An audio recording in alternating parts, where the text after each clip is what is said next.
Welcome to Skill Tree, where we learn how to do just about everything. On today's episode, we take another step deeper into my nerd soul by learning to cast these amazing dice. They are exactly how I envisioned them to come out. But, and this is kind of a big but, this episode is only nominally about how to make dice. Nay, the main skill really being covered here today is the fine and necessary art of dealing with and learning from failure. Because although these dice are exactly what I want them to be and came out beautiful, the road to get there though was long and just littered with these Quasimodo dice. Just limping along like, kill me, please kill me. Each of which represents a failure in like planning and understanding the process, sure. But that's really only one side of the coin. On the other side, this lineup shows a clear path from rolling natural ones to all day 20s. Well, all right, maybe not 20s. I suppose like professional dice makers be rolling 20s. Maybe 15s? I don't know. I at least beat the DC. These things came out great. All right, so with your expectations set low enough, let's start this journey and level up this skill. Pre-made molds. So the real catalyst for this episode comes from these sweet dice molds I received in the mail. They were a gift from friend of the show and card-carrying skill monkey Ice from Rockin' R's Woodshop. I have a link to his show in the description below. Definitely go check him out. His lathe skills are on point.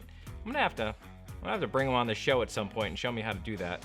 Anyways, I figured these pre-made molds would be the perfect place to start this skill, as like, you know, half the work is already done for you. You'll soon come to see how much of that is just hubris. So I visited a local supplier of all things resin casting and bought this case of Smooth Cast 325. Some purple So Strong colorant, it's so strong, and a bottle of this pig iron gray sparkle, which is by far my favorite part of the ingredients I got. Wait till you see what a cool effect this makes. Why is it so dark? Haha. Well, that's much better. So in my mind's eye, I wanted these dice to look like a primordial night sky, or maybe like tiny little portals into the astral planes, which in practical terms translates to like a deep purple with silver sparkles all throughout it.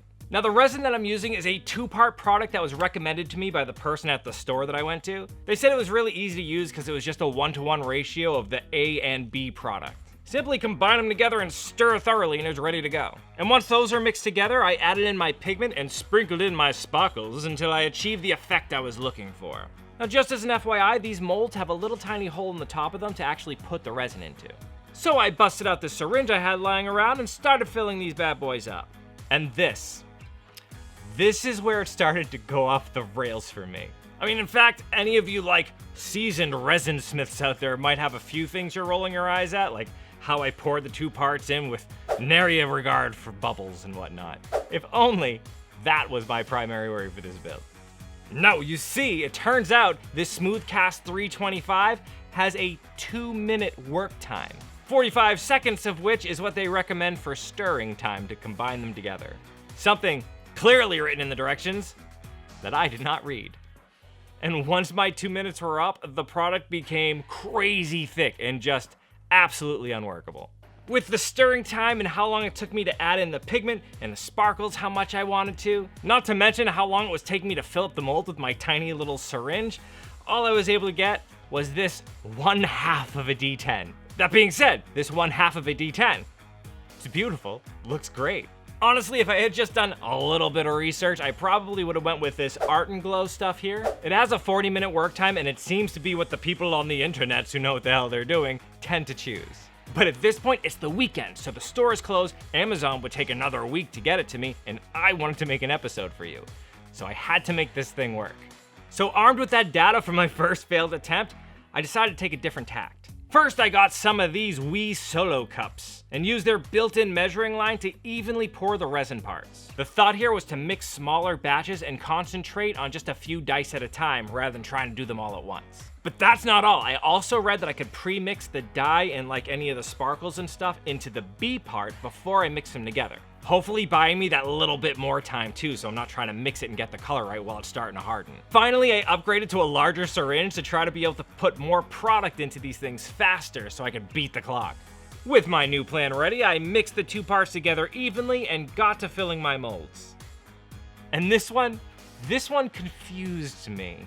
I'm hoping that some of you can explain to me what went wrong in the comment section below. So for the most part, it actually worked. The color was too light, but that was more of a me being stingy with the dye thing than anything else. No, the strange bit was that half of the dice came out perfect and the other half came out like squishy. And I honestly can't tell you how it happened. Like, they were within the same batch too. It's not like I mixed a batch correctly and those hardened right, and then I mixed a batch incorrectly and those stayed soft and squishy. No, they were diced within the same batches where one of them dried hard and the other one was like, it was squishy, it was weird. Again, I don't know how it happened, but it was data. I tried some different variables and something went wrong. So far I have that first half a dice that I made that cured perfectly, but you know, half a dice. Then I have these guys that I was able to fill it all up and it looks good, but they're squishy. So I picked one of the variables that I changed and decided to add the dye and the pig iron shimmer after the resin was already mixed. Then I filled up my molds just like before until the plastic decided it was all done. And holy crap, it actually worked. This time they cured correctly and the color was absolutely beautiful. The only real problem came from the plastic. I don't know if it shrank a little bit or if I just didn't fill it up enough. It left me with these little divots where the fill holes were, as opposed to these ones that have just a little bit extra, which is correct. That being said, at this point, I've ironed out how to make the plastic do what I want it to do.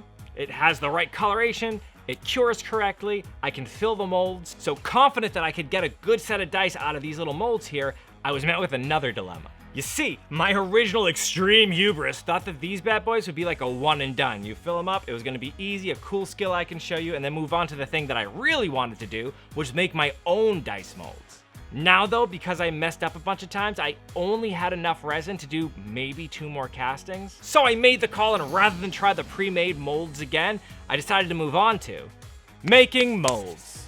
So when you're making your own dice molds, interestingly enough, you're first gonna need dice to use as your master.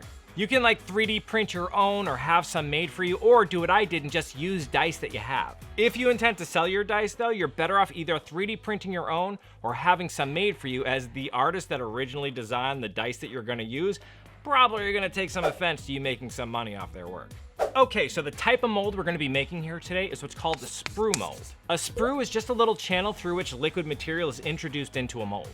So basically we have a little empty cavity in here that's shaped like our dice, and a little channel that leads to it that we can use to pour our resin through. To make this thing, we'll need our master dice, some toothpicks, and a Dremel with a cutting attachment that's roughly the same size as our toothpick. Simply secure your dice into place, and use the Dremel to make a hole into one of the faces. Just make sure it's on some empty space so you don't mess up your numbers. Now nip off the tip of the toothpick and add just a little bit of super glue to that end. Then just stick it into the hole you made and leave it to cure. Now, once the glue was set, I trimmed it down just a little bit further so that only about 1 inch of the toothpick was left exposed. So now I have all these nifty dice on sticks, like wee lollipops of chance. Next, I busted out some clay and rolled it into a small ball. Then I stuck that ball into the bottom of a Dixie cup and stuck my impaled dice into them like a macabre warning to all other dice who might give me low rolls. Now that all my dice are positioned in their cups, it's time to pour the mold material. Now for this application, I'm using this dragon skin silicone rubber. Like that 325 product I used earlier, this stuff is just mixed as a 1-to-1 ratio by volume. So it is super user-friendly. Unlike the plastic though, it has a luxurious 15-minute work time. So using a stir stick to guide the product in and avoid bubbles, I poured the dragon skin into the cup until the dice were completely covered. Once cured, I peeled away the cup and removed the little clay ball, leaving me with a nice funnel to pour the plastic into. Then, using a sharp razor, I sliced along both sides of the mold until it opened just enough to remove the dice. What's left behind is this hollow cavity shaped exactly like my dice. So, typically, while you pour product into these things, you want to use like an elastic or something to hold them closed so that nothing leaks out of the sides. I had this nifty idea of cutting up some Dixie cups to act as a sort of collar to keep them shut. And I believe that this would have worked fantastically if I had not run out of my syringes. I thought maybe I could just pour the resin into this little funnel here and have it just go into the little sprue hole like it should. This did not work. It just went everywhere, but except for where I wanted it to go. It didn't go there at all. In retrospect, the problem was obvious. 1, the product was too thick to get down that hole, and 2, it became airlocked. The product blocked that little hole, and it was the one space that air could escape from. So I basically just had a trapped bubble of air in there and all the stuff floating on top. It is dumb. I did a dumb thing. But in the midst of that dumb thing, I freaked out and I just kind of opened one and poured it in and shut it and put it down there, almost angrily. And that actually worked. That one die came out right. Again, just more data. So the next time around, and with the very last bit of plastic that I had, I decided to simply open up the molds and pour it in. Then just squish them shut and hope that they stayed put. Now normally, I wouldn't recommend this. It's imprecise and it leaves a lot of room for like air bubbles and just a bunch of wasted product as it kind of spills out of the sides a little bit. To be honest, at this point, I was just kind of beat down by the whole thing and a little tired. Plus, I'm like 2 steps away from whiskey at any point in time in here, so might not have had my full faculties with me looking back on it. So I decided to just roll the dice and see how it went. And the dice gods finally took pity on me. These things came out great. They were glassy smooth, and with the exception of a few small surface bubbles, they are exactly what I was going for. Now, for not being particularly careful with how I poured them in the mold and not having like a pressure pot or a vacuum to make sure no bubbles came out, I am shocked at how good these came out. So with my pretty dice finally in hand, I can go ahead and wrap this project up and add some finishing touches. So finishing the sucker up turned out to be really easy. First, I nipped off the excess material left over by my sprue. Then I sanded everything smooth, starting with a 600 grit sandpaper and moving all the way up to 7,000. The end result was this beautiful glassy finish in a deep purple sky filled with twinkling silver stars. Hot damn, I love how that came out.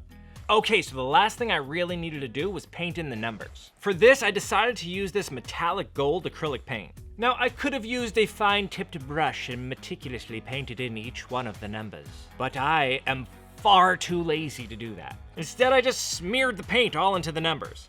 Then I wiped the face across some paper towel that was held flat against my table. This left a perfectly filled number. This lazy-ass technique honestly worked a lot better than I thought it was going to. I didn't even have to touch anything up. It filled in so perfectly, it looks like you bought it from the store that way. It's perfect. In fact, this step went so quickly, I decided to run a mostly dry brush along all my edges, just to add like a gold border caging in my little galaxies. Then I topped every corner off with just a solid gold little node. And fam, check these out!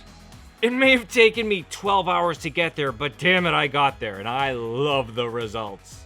So I'm sure there's gonna be some of you in the comment section just like, bro, I don't wanna see you fail, I just wanna learn how to make the thing. 1, you missed the point of the show completely. 2, I think it's really important to show those things. There are a lot of times you're gonna see videos or whatever that's gonna skip whenever anything goes bad, and it's just gonna look like everybody who tries a thing knows exactly what they're doing. And then flash to you trying this brand new skill you've never tried before, something doesn't go right, and you get disheartened because of the failures, and you walk away from it. But every failure is just another data point that you can use as a stepping stone to get a little better each time and level up your skill. So if you're interested in trying a thing and it doesn't work out, don't give up. I know you can do it. I believe in you. Now, as a smooth segue, if you believe in what I'm doing here, why don't you hit me with some of that thumbs up love, and do not forget to subscribe so you know I release new content. Also, if you want to support the show, consider checking out my Patreon. The link's in the description below, and honestly, any little bit helps in getting these materials and making it so that I can keep pumping out these episodes for you. And finally, if there's a skill you'd like to see me cover, leave it in the comments section and I will add it to the list. All right, well, I better get going. I use a significant amount of blood magic in these, and I need to see if they get me non-stop crits. In the meantime, keep leveling up, you.